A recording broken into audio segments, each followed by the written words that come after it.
भाजप आणि भाजपचे मित्रपक्ष सोडून आम्ही स्थानिक स्वराज्य संस्थांच्या निवडणुकीत कोणत्याही पक्षाशी आघाडी करण्यास वंचित बहुजन आघाडी सकारात्मक आहे, अशी भूमिका वंचित बहुजन आघाडीचे युवा नेते सुजात आंबेडकर यांनी आज कोल्हापूर येथे झालेल्या पत्रकार परिषदेत मांडली।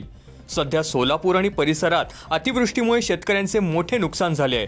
त्यांची पाहणी करण्यासाठी सुजात आंबेडकर दौरा करत आहेत। या दौऱ्यावर असताना त्यांनी आज कोल्हापूरला सुद्धा भेट दिली आहे। आगामी स्थानिक स्वराज्य संस्थांच्या निवडणुकीचे नियोजन करण्यासाठी आणि कार्यकर्त्यांना प्रशिक्षण देण्यासाठी आज सुजात आंबेडकर हे कोल्हापूर दौऱ्यावर आले आहेत। भाजप आणि भाजपचे मित्रपक्ष सोडून आम्ही स्थानिक स्वराज्य संस्थांच्या निवडणुकीत कोणत्याही पक्षाशी आघाडी करण्यास वंचित बहुजन आघाडी सकारात्मक आहे, अशी भूमिका वंचित बहुजन आघाडीचे युवा नेते सुजात आंबेडकर यांनी आज कोल्हापूर येथे झालेल्या पत्रकार परिषदेत मांडली।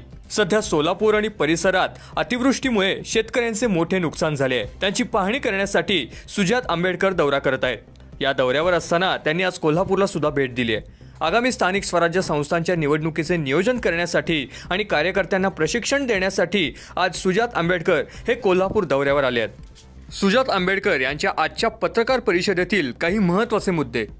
वंचित बहुजन आघाडीचे युवा नेते सुजात आंबेडकर कोल्हापूर दौऱ्यावर, कोल्हापूरमध्ये घेतली पत्रकार परिषद। स्थानिक स्वराज्य संस्थांच्या निवडणुकीच्या पार्श्वभूमीवर ही पत्रकार परिषद महत्त्वाची। भाजप आणि मित्रपक्षांबरोबर स्थानिक स्वराज्य संस्थांच्या निवडणुकीत युती करणार नाही। RSS आणि भाजप बरोबर आमचे वैचारिक विरोध। अतिवृष्टी भागातील परिस्थितीचा आढावा घेऊन अहवाल तयार करणार। अहवाल तयार झाल्यानंतर सरकारकडे नुकसान भरपाईची मागणी करणार। वोट चोरीचा मुद्दा काँग्रेसने आमच्याकडून चोरला। संविधान बचावासाठी वंचित बहुजन आघाडी सदैव तत्पर राहील।